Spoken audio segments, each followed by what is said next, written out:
வணக்கம் friends, welcome to Shalini's குயிசன்.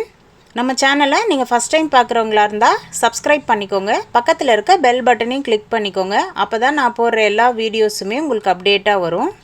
இன்றைக்கி நம்ம பார்க்க போகிற ரெசிபி ஆந்திரா ஸ்பெஷல் பருப்பு பொடி. சூடான சாதத்தில் இந்த பருப்பு பொடி கொஞ்சம் போட்டு அதில் நெய் விட்டு சாப்பிட்டு பாருங்கள். டேஸ்ட் ரொம்பவே சூப்பராக இருக்கும். கண்டிப்பாக ட்ரை பண்ணி பாருங்கள். இந்த பருப்பு பொடியை நீங்கள் 1 மந்த்து கூட ஸ்டோர் பண்ணி வச்சுக்கலாம். இதோட இன்க்ரீடியன்ட்ஸ்லாம் நான் டிஸ்கிரிப்ஷனில் கொடுத்துருக்கேன், செக் பண்ணி பார்த்துக்கோங்க. வாங்க இது எப்படி செய்யலான்னு பார்க்கலாம். இப்போ இந்த பருப்பு பொடிக்கு தேவையான பருப்பெல்லாம் நம்ம ட்ரை ரோஸ்ட் பண்ணி எடுத்துக்கலாம். இப்போ பருப்பு சேர்த்துக்கலாம். நான் 1/3 மெஷரிங் கப் எடுத்திருக்கேன். இப்போ இதை நல்லா செவக்க வறுத்துக்கலாம். நீங்கள் எந்த கப்பு எடுக்கிறீங்களோ அதே கப் அளவு நீங்கள் எடுத்துக்கலாம். இது கொஞ்சம் நல்லா செவக்க வறுத்துக்கலாம். இப்போ பாசிப்பருப்பு சேர்த்துக்கோங்க. அதையும் நல்லா செவக்க வறுத்துக்கணும். இப்போ உடச்சக்கல்ல சேர்த்துக்கலாம். இதையும் லைட்டாக செவக்க வறுத்துக்கணும். இப்போ நம்ம எடுத்த தோரம்பருப்பு, பாசிப்பருப்பு, உடச்சக்கடலை இது 3மே சம அளவு எடுத்திருக்கோம். 1 ஸ்பூன் தனியா, 1 ஸ்பூன் சீரகம், 1/2 ஸ்பூன் மிளகு சேர்த்துக்கோங்க. இப்போ இது எல்லாமே நல்லா வாசம் வர வரைக்கும் நல்லா வறுத்து எடுத்துக்கலாம்.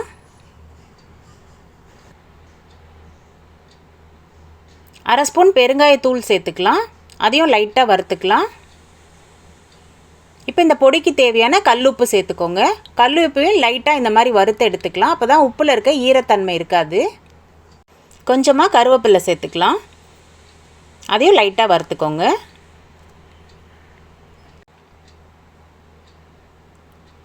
இப்போ 1 ஸ்பூன் எண்ணெய் சேர்த்துக்கலாம். இதில் நான் தட்டி வச்ச ஒரு 7 பல்லு பூண்டு சேர்த்துருக்கேன். இந்த பூண்டு கொஞ்சம் செவக்க வறுத்து எடுத்துக்கலாம். இப்போ நான் ஒரு 10 காஞ்ச மிளகா சேர்த்துக்கிறேன்.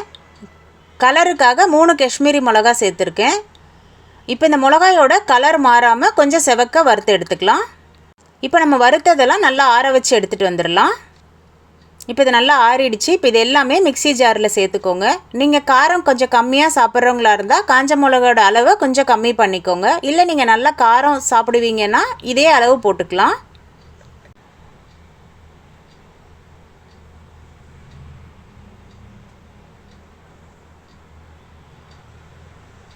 இப்போ இதை நம்ம நைஸாக அரைச்சிட்டு வந்துடலாம்.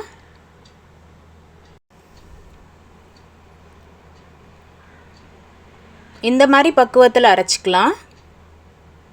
இந்த மாதிரி நல்லா நைஸாக அரைச்சிக்கோங்க. அப்போ தான் சாதத்தோடு சேர்த்து சாப்பிடும்போது ரொம்பவே நல்லாயிருக்கும். பாருங்கள், நல்லா சூப்பராக ரெடி ஆகிடுச்சு பாருங்கள். ஆந்திரா ஸ்பெஷல் பருப்பு பொடி. இந்த பொடியை நீங்கள் 1 மந்த்து கூட நீங்கள் ஸ்டோர் பண்ணி வச்சுக்கலாம். டேஸ்ட் ரொம்பவே சூப்பராக இருக்கும். கண்டிப்பாக ட்ரை பண்ணி பாருங்கள். இந்த ரெசிபி பிடிச்சதுன்னா நீங்களும் உங்கள் வீட்டில் ட்ரை பண்ணி பார்த்துட்டு எப்படி இருந்துன்னு கமெண்ட் பாக்ஸில் கமெண்ட் பண்ணுங்கள். லைக் பண்ணுங்கள், ஷேர் பண்ணுங்கள். மறக்காமல் ஷாலினிஸ் குயிசன் யூடியூப் சேனலை சப்ஸ்கிரைப் பண்ணுங்கள். பக்கத்தில் இருக்க பெல் பட்டனையும் கிளிக் பண்ணுங்கள். அப்போ தான் நான் போடுற எல்லா வீடியோஸுமே உங்களுக்கு அப்டேட்டாக வரும். தேங்க்ஸ் ஃபார் வாட்சிங்.